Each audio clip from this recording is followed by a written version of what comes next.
I did already say, though some of you weren't here at the time, that unfortunately Nicholas Hirsch has had to suddenly return to Germany, and so won't be speaking today. However, we're extremely kind of fortunate and grateful to Matthias Reese, who we welcome back to the AA. I'm sure most of you know him, and he's going to talk on his project. Matthias.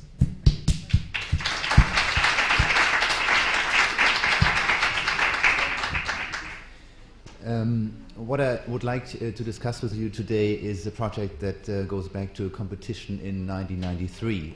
We are talking about the SS land adjacent to the former concentration camp in Sachsenhausen, which is actually in Oranienburg, a small town north of Berlin. What we have to understand that this concentration camp played a very important and specific role in the system, in the concentration camp system of the Nazis, because it was a model for all the other camps which were built later. And I think what makes the planning of history of our proposal interesting in the context of this conference is not only like the plan itself, but also the discussion which was triggered. And I think the discussion is also a reflection of what we have heard before. Let me just introduce you briefly into the history of the site. So the first concentration camp actually was started in, or was inaugurated in 1933 in Oranienburg, and it was the first concentration that was inside the city itself. Of course, in the beginning, as was mentioned before, they were mainly communists as prisoners. And later in 1936, the Sachsenhausen concentration camp was built outside of the city of Oranienburg. This is like actually, this photo is from 1944, done by the Royal Air Force on the left side. And you can see actually the triangular shape of the camp itself. Let me show you out. So this is the proper camp, this one here. And we are talking now about this area. And this is the area where the SS had their barracks. And you can see how close actually the whole camp was to the city. This is like the T building, which played a very important role. I was mentioning the model character of this camp. And this T building actually was the head of the administration for all camps in Germany, and also under all the areas which were occupied by Germany. So this is actually where the orders were signed for the killing of so many of the prisoners in Auschwitz and other places. And on the other side, you can't really see that here, was a villa of the commander, Mr. Eicke. So this concentration camp was, of course, very close to the Reich's capital of Berlin, and a lot of people actually opposing the Nazi regime were prisoners there. More than 200,000 people actually were prisoners, and tens of thousands died here of starvation, forced labor, and executions, which doesn't mean that the others necessarily survived. There were a lot of them were transferred to other camps and died there. I think this conference is not the place to talk about the many different aspects of the camp system, but let me mention two things which I think are important in our context. The first one is the camp system was much wider than the proper camp itself. There was an industry yard housing the SS workshop on the left of the camp, which you can see actually here. So, and prisoners worked in other places as well. They worked in a brick factory, which was meant to produce the bricks for Speer's Germania plan for Berlin. Others worked in the Heinkelwerke, producing planes for the Luftwaffe, or the Auerwerke, producing chemical weapons. So, this is the first fact, is that the prisoners were subject to a system of total exploitation. But there is another aspect. the rationality of the economical exploitation was surpassed by something that can be named a system or a test field of absolute power and absolute terror. This has no other aim than an ultimate triumph of the perpetrator over the victim, terminating all values of a civil society. In this system, it is terror in itself that matters, and I think that's very important to reiterate that. So, for the prisoners, the line between life and death actually stopped to exist. That means that even the aspects of economical efficiency had to comply with this expression of absolute power, as it is economically not very inefficient, or it's very inefficient to let prisoners die. That sounds cynical maybe, but there has been like a long discussion about the role of the shape of the triangle of the camp. And I think one can go that far that this is like really an ideal city planning, but an ideal city of death. And I'm saying that because this form also has been explained sometimes through mere facts of efficiency and functionality. People are saying, there is this, you see this small center here, which is actually the main guard building. So people said, you could survey the whole camp from one spot. But I don't think that this is really true. I think it's really like an ideal city planning. And that it is not very efficient shows how difficult it was to integrate extensions. They had to extend the camp. And you can see here, for example, this one, which was called the Kleine Lager for Jews. Or you can see, you don't really see it here, but there wasn't a special camp for prisoners of war. And they were not able to integrate it into that system. So functionally, actually, it was very inefficient. And I'm saying all that because I strongly believe this form was an expression of the will to execute this absolute terror and power. This, of course, had a strong impact on the further use of the area. Here, actually, on the left, you see actually prisoners coming from the station, which was in the center of Oranienburg, being marched to the camp.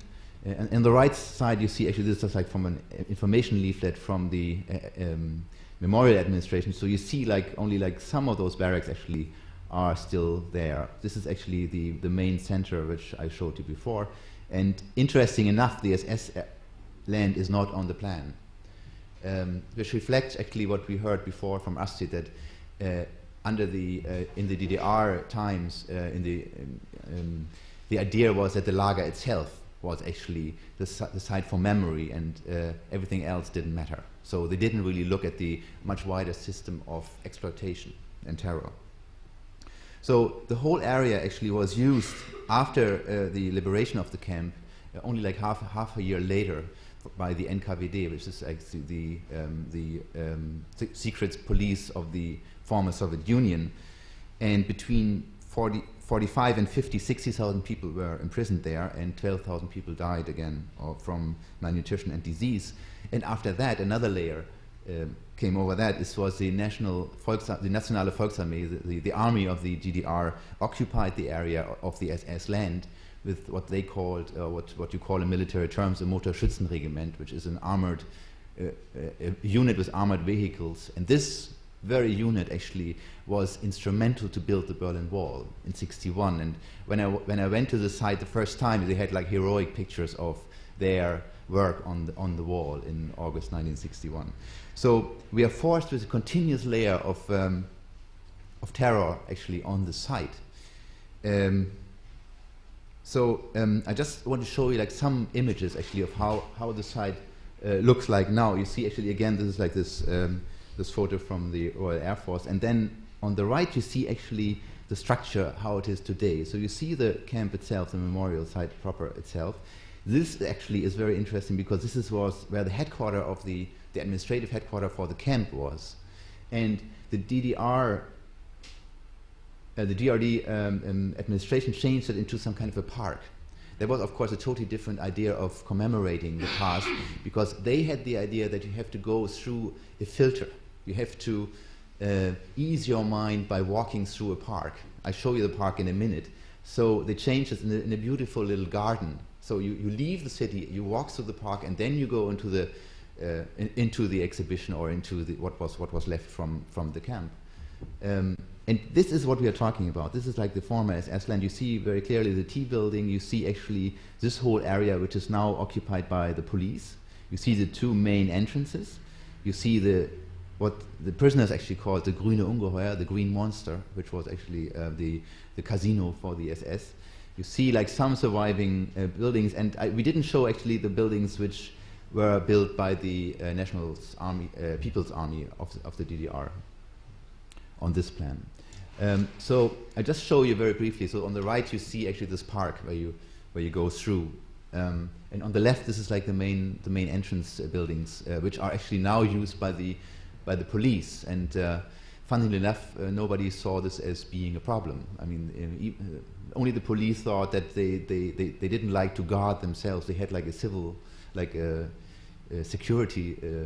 Private security company guarding the police, because they were aware that they couldn't like walk around, you know, with a rifle on their shoulder on this area. But this shows already like the contradictions on happening on the area. So what happened in 1993? Sorry, I show you like some more. This is actually like one of the renovated SS. Houses now used by the police. You see actually on the right, you see actually the division line between the camp proper on the right side and the left side is actually this area I'm talking about. This is what you see there. You see actually this monumentalized SS bath. I mean, there's nothing behind it really, behind this big gesture. It's just like it's a boiler house, nothing more. So you see this symbolic strength of the architecture. You see the entrance. This is like the green monster how it looks today, and here on the right side you see these the SS buildings. You see this is a plan of Oranienburg, and you see this is like the camp itself, and you see actually this for this area. The city started a competition in 1993 asking for 20,000 square meters of housing, a housing complex on the SS land. The brief is very contradictory in itself. You have like they were aware of the problem, but at the same time they thought, okay, well, if you want to have houses, then go for it. They started to talk about a thing which we thought was very interesting. They brought in the term of re-urbanization, meaning a reconfrontation of the city with its history. So now, I mean, how you can perceive the whole thing now is like a black hole. It's like you know the city ends here. Nobody really wants to deal with the whole area. So I think it was a good idea to say, well, we want to bring new life into the area. We want to confront the people with their history. But then they decided for a housing and scheme, and we strongly rejected that in our competition entry. You see actually the competition entry from 1993. So we strongly rejected the idea of housing because we thought this would trivialize and domesticize the historical topography of the site. As much as we shared the vision of confronting the visitor and neighbor with their histories through the inauguration of a day-to-day activity to the site, we rejected the idea of living there. Living on the area means something totally different than visiting it. And I think we were like quite convinced from the very beginning that the mediation of between today and the history could only happen if you talk about a distance between the two parts. And if you live there, you don't have the distance anymore. You just have, I mean, you either black it out where you're living or you just move away. I think it would be too difficult to bear to really live on this area. Actually, we didn't win the competition. The first prize was for Hermann Czech from Vienna. Just to maybe I should just very briefly introduce you what we did there. You see, actually, first thing which is I think obvious is this line here. This is where we wanted to integrate the new use. I mean, they wanted to have a new use on the area, and we thought this is a good idea to have a new use on it, but we deliberately cut it in, confronting it with the former shape of the SS plan, and also like the main axis was shifted. You see that here. What we did is actually we proposed a topography shift, which was a modulation of the surface, by just digging it out on one side, shoveling into the other side. Of course, that was a very, very strong statement at that time. You see actually the shift of the main axis. You see the changing of the topography, so on the left side we proposed some kind of a water garden as also a mean of purification. The whole land is strongly polluted by all the different layers of activities happened there, and we brought in this idea of recontamination through weeds and other things. So here again, like on the right, you see actually our scheme, and on the left you see actually the scheme of Hermann Czech for the housing. And only now, when I prepared the small speech here, I saw actually that he also like had this idea actually of confrontation. You know, you see like a shifting of the axis that he proposed. So we did not think actually, we had no idea that we would like win this competition. We just thought we want to make a very strong statement to make clear what kind of contradictions we saw in the brief. After the competition, we were informed that we won a special prize, and we stopped actually thinking about the whole thing. But then a couple of days later, actually, the media reported on the scheme, and they copied a text which was given to the press by the jury, and that started actually our activity, and that's very interesting. The jury's report stated that our proposal would pose a new trauma for the city of Oranienburg. So that means, like, first of all, we thought, okay, this is like our competition is suddenly read as being as traumatic as what happened to the city before, and we thought, okay, the messenger is turned again into the perpetrator. And then in a second statement, they said this operation, or this, what they called it an operation, would overwhelm the city, the land of Brandenburg, and even the whole of Germany. So, and we did not quite understand why our proposal would overwhelm the whole of Germany. But I think it was very interesting to find out later what like the reactions were. So this is actually this is why we started to talk to the press again. We invited them in and said, hey, are you really aware of what you are writing? And they started, well, you know, we didn't really think about it, we just copied it, you know, like day-to-day work, and, you know, we had to finish it until 3. So we started to talk about them, and the funny thing is, like, next day we had like reports saying no new trauma for Oranienburg, which I thought wasn't even much better, you know. It was like, so you could see there was no real discussion happening about the whole site. And then, like, also like international newspapers came in. I mean, Oranienburg was infamous at that time for this right-wing attack on 2 Jewish barracks, which actually were partly burned on the camp. So there was like an international awareness of what we are talking about. So we thought that our approach was strongly misrepresented, and we started to talk to the media, as I said. So this started a discussion which still goes on until today, and I just want to briefly introduce the different parties involved. So you had, first of all, the city of Oranienburg. You know, the mayor and the planning department and the city parliament. You had the Gedenkstätte, this is like the memorial site proper. You had the preservation board of the Land Brandenburg. You have the neighbors. You have the owner of the site, which is the federal government. You have the country parliament and the government of the county of Brandenburg, and you have the police occupying the land. So these, when we started the dialogue, there was hardly any communication between the different parties. The city, with its mayor, was actually willing to deal with the past, but overwhelmed by the sheer number of areas showing traces of the SS system. Oranienburg was mainly covered by media when there were bombs unearthed or SS sites discovered. I mentioned the right-wing attack already, so the SS history of Oranienburg seemed to make any further development impossible. The Gedenkstätte itself did not participate in the discussion for leading to the brief of the competition, but were furious about the winning scheme as well as about our proposal.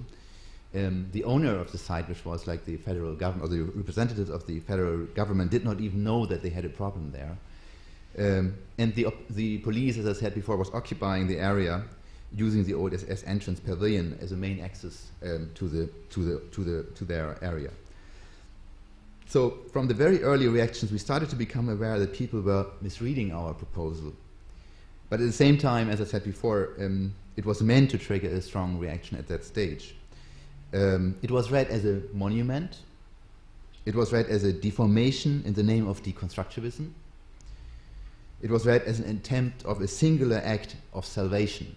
And all these three were not like what we thought it should be. But we had to risk that because otherwise I think nothing would have happened. But then suddenly the city started to become interesting. They saw the chance to move ahead, to deal actively with the past, and to change, of course, their negative image. They realized that they could turn this deadlock into something positive, and they were desperate to find a way ahead without ignoring the past. So what we did is we started to rework our scheme. We looked at the site very thoroughly and did a lot of studies and into this negative form of death, and started to change actually our means of achieving what we wanted to achieve. We still kept actually the idea of confronting the pattern of history with a totally different new pattern, but we changed our means. We, for example, like the topography was replaced by a difference of density of vegetation. So we started to discuss these things with the city, and finally actually got the support for our scheme, which was quite surprising for us at that stage. So you see like different studies. You see actually here on the right side, this is like a very interesting, you see actually this is like the Appellplatz for the SS. This is like where the training ground was. You see actually this is like was the Appellplatz for the prisoners, and this was like the for horse riding for the SS.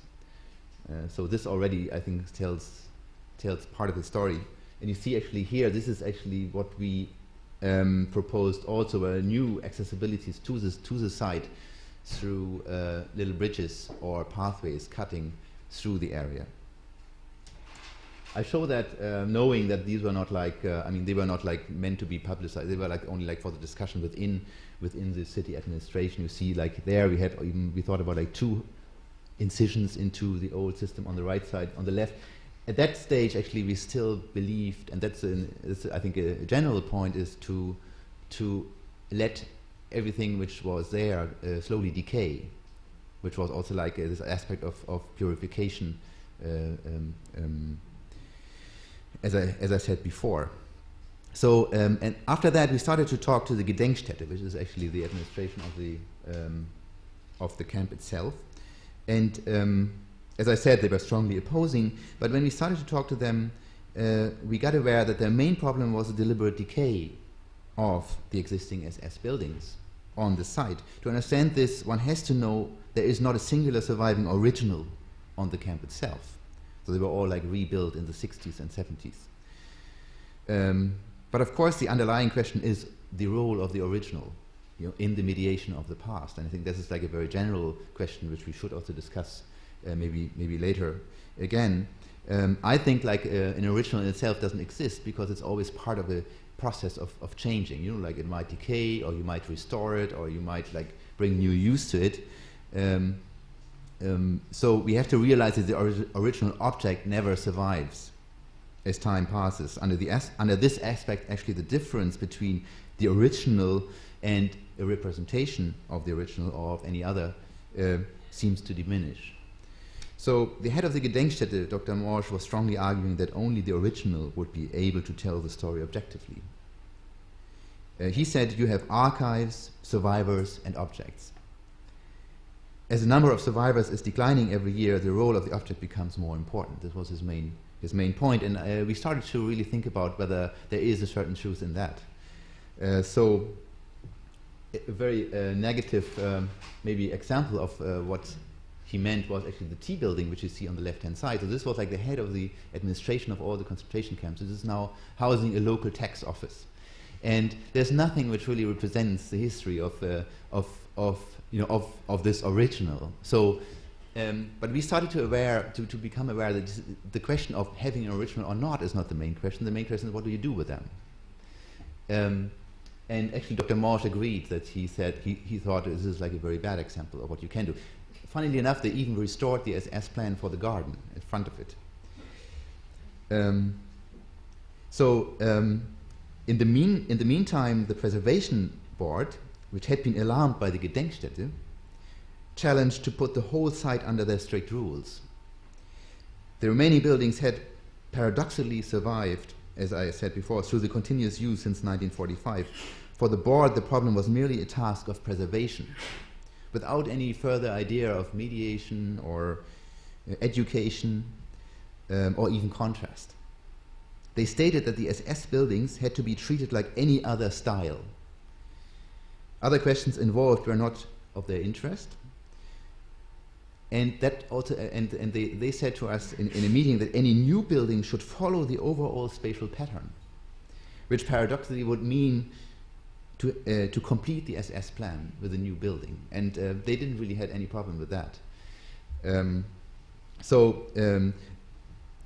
We had really like a lot of discussions with them, and to be honest, we still don't agree with them. They still are like in this position as I described before. But the preservation rules then extended to the SS houses outside the camp, which was actually built by prisoners for the SS. You can see them here, very nice, mediocre little houses, which are now occupied by the residents of Oranienburg. Actually, all these people who live there started to move in the 60s, and so they feel this is like their property. And but the threatened ruling of the Preservation Board triggered a strong reaction, between the neighbors, which stated that they did not want to get involved. They thought that that they had no problem really living there, and they didn't want to be limited by any ruling, like building extensions and so forth. But officially they argued that the neo-Nazis might come and celebrate in front of their original setting of houses. This is a problem which actually most of the sites of the memorial sites face today. I just was like in Mittelbau-Dora, and you could see there was a big like 15 neo-Nazis just gazing at these at the remainders of the camp, and being fascinated actually. So there is a certain truth in that, but I think to be honest, the neighbors really used this argument against the Preservation Board. So. Funnily enough, the neighbors committee, as we were always coming from outside, they started to contact us, hoping that we could deal better with the Preservation Board than they could. In return, we explained them our scheme, and on the way, I felt there was a huge guilt factor among the people who lived there. So they started to realize that they had to do something, and they started to be actually very supportive to our scheme, because they realized that it was not a dogmatic scheme. It started to really listen. It started to create a dialogue between what they needed and what was due to the traces of history. So eventually they agreed to a low-profile preservation guideline under our mediation, and since then are strongly supporting our scheme. So we continually reworked our scheme over the years. So you have to understand, this is like from we started in 1993.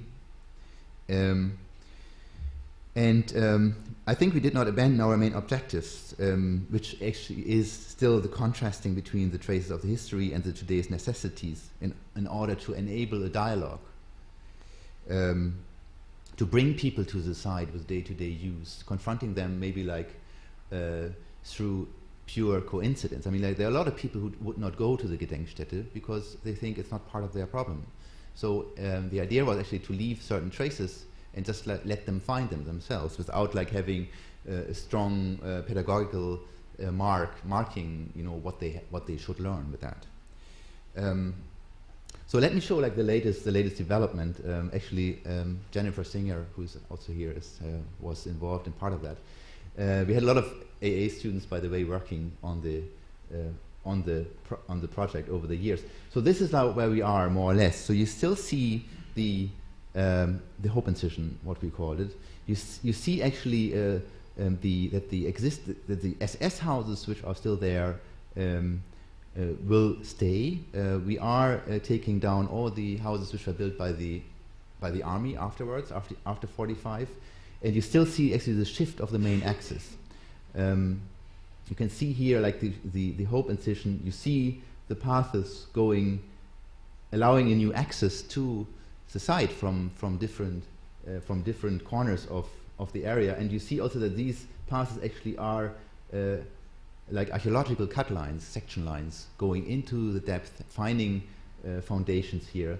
We are replacing, or we are like mimicking more or less like the foundations that we think are still underground by putting a plastic folio 15 centimeter below ground and just changing the vegetational pattern through that.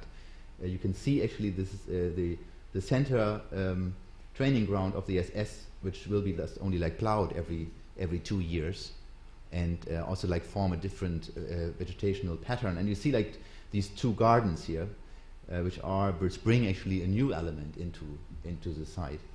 What is important for us is actually that I think you can see that later, is that you still formulate a difference especially when you use the old buildings which are still there. You can see it for example here. These three buildings are remaining as S buildings, and what we do is we have a water garden around it. There is a canal going through the whole thing, and you have like these two water gardens around the Grüne Ungeheuer, around those houses, just formulating a difference. So when you have to, if you want to access these houses, you have to walk over the territory which is not part of the day-to-day use. So of course this whole scheme is meant to be developed in different phases. This is not like a development that you could do like from one day to another, which also would not be good, because we are really we think it's very, very important that it is process orientated. Yeah, well, these are like, I'm not so happy with those, but I wanted to show you those anyway. There's like small visualizations of the thing for the administration board. But I think these are more interesting. I mean, these are only like done in the office, showing actually the Hope Incision and the relationship to the other buildings. You can see here this water garden, and I think this is, I mean, forget the colors, but this is, I think it shows very nicely like the dialogue or the confrontation of the new and the old. You know, yeah, there's a lot of like small things you have to think about, advertisements, you know, things like that. Where do you place them? So we are we finalize the whole scheme by having the whole infrastructure only on the Hope Incision. We are now finalizing actually the master plan procedures for the area. You can see it here on the right. It's a very difficult process to put that into a law. You know, because like one thing is to agree on it. The second thing is really to put it into a format which allows a certain freedom of development, at the same time keeps the objectives of the thing alive. And we are preparing actually an international conference with people like James Young and others involved, which will happen in March in Berlin. This is like a model for the Hope Incision. So for me, I think the most important part is actually the dialogue that happened and that was triggered by the design, and also like how that we were always we try to really to react to this dialogue. I mean, I think this is such a complex matter that no architect could come and say, well, I know how to do it. I think it's a very difficult task to do, to come up with the right proposals for those things. And I'm sure that this process will never end. There will be like, you know, in 10 years time, we might think totally different about this process or about how to commemorate. But what was important for us was that we find a way of commemoration which allows the people to move, to just like meander between like certain objects of the history and also certain parts of which bring new life into the area. So it's not about monumentalizing our mourning. History seems to disappear behind monuments more than that it appears, and I feel like it reduces our memory to something very simplistic and limited. In the latest development, and that's how I want to end, is actually that, which I find very interesting, is that the police finally decide to move out of the area, so the police use will be replaced by the police academy, which at least is a right step into the right direction, because this idea of education and I think goes together very well with the question of how one should deal with the past. Yes, thank you.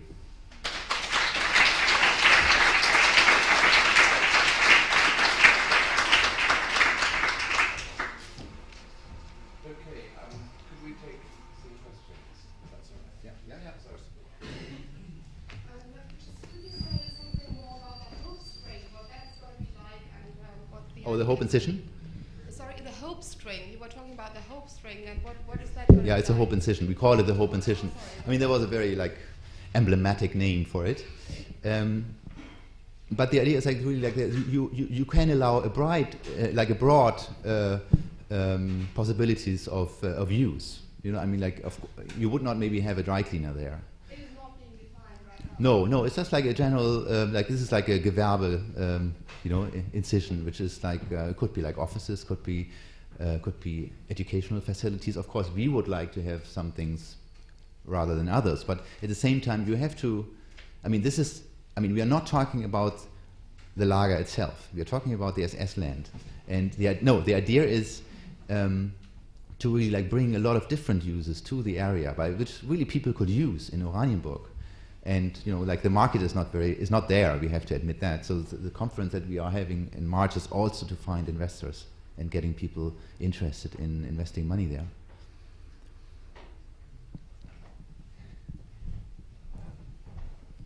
I was always wondering about one element in the design, which is a kind of putting things underwater, which was first the shifting of topography in the competition entry, and then later on we have now shown these water gardens which surround the former buildings.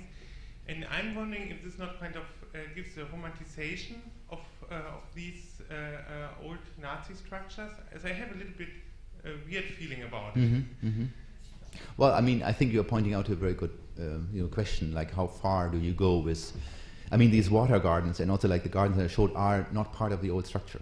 They are meant to be a part of a new structure. So to establish this dialogue is a very difficult task. So I think one really has to be in control to the very last moment. It could turn into kitsch. I agree with that 100%.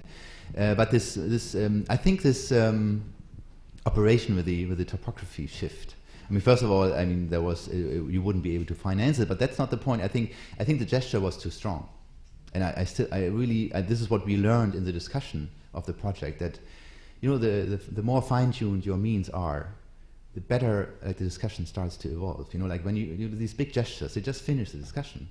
You replace the discussion by architecture, and that's what architecture should not do. It should enable the discussion, and this is why we are really happy with where we are now, by reducing our means, by making. And you are right. This is a point we should be aware.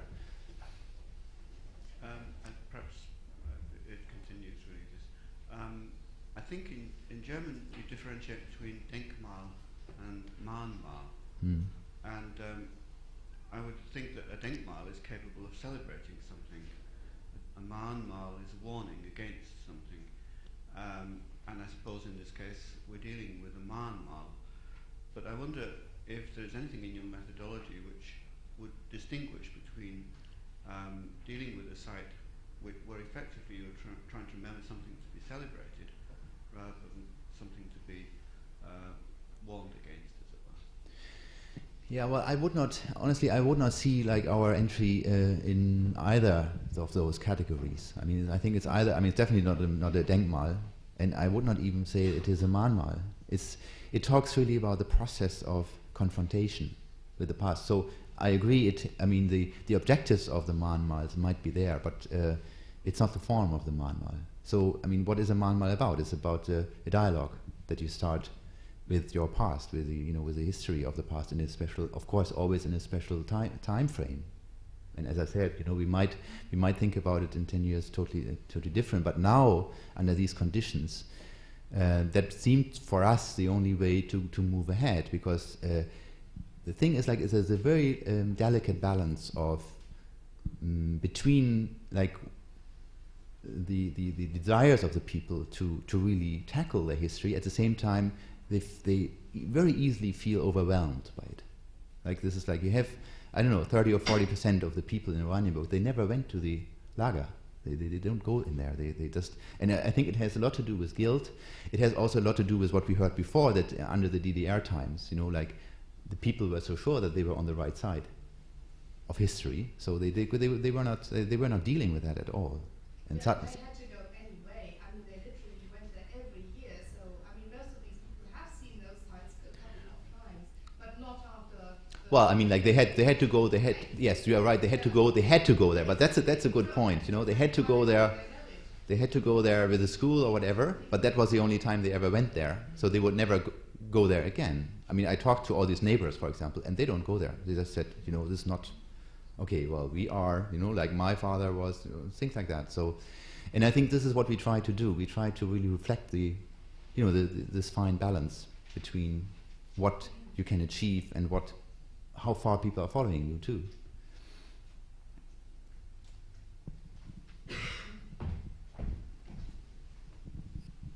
What was Daniel Liebeskind's involvement in the project? I saw very it on strong. the slides. Very Yeah. strong. No, I mean, like I was. I mean, like of course. I mean, for example, I mean, I mean, this whole competition goes back to his idea, 100%. And we are very. I mean, like I work within his office for like at least 4 or 5 years to develop the scheme, and I'm working now from outside the office with people inside the office. So it's a common thing. It's a joint venture, if you want to say that. You know, it's really like we share actually our. Well, the idea that this is very important, this project is very important. We might disagree sometimes on how to do it, but that's also part. It's always like between two, you know, you have disagreements and agreements. But he is still very much involved, and you know, whenever we go to a conference or to a press or to a meeting or whatever, like he's participating. Yes. I'm just wondering what happened to there must be some archival material from the site. You mean from the camp proper? Oh yeah, they have a big museum there. No, the museum actually is on the camp itself. There is a camp, and like they had an exhibition in the under the DDR times, and they changed this exhibition now. They have a big archive, yes, and there are also like, I mean, this is I mean, this is like a very compact view on the discussions which took place. You know, there were people like Bubis was involved, the Zentralrat der Juden was involved, like the organizations of the survivors were involved, the Land Brandenburg. So I mean, it's much more complex than I could show you today.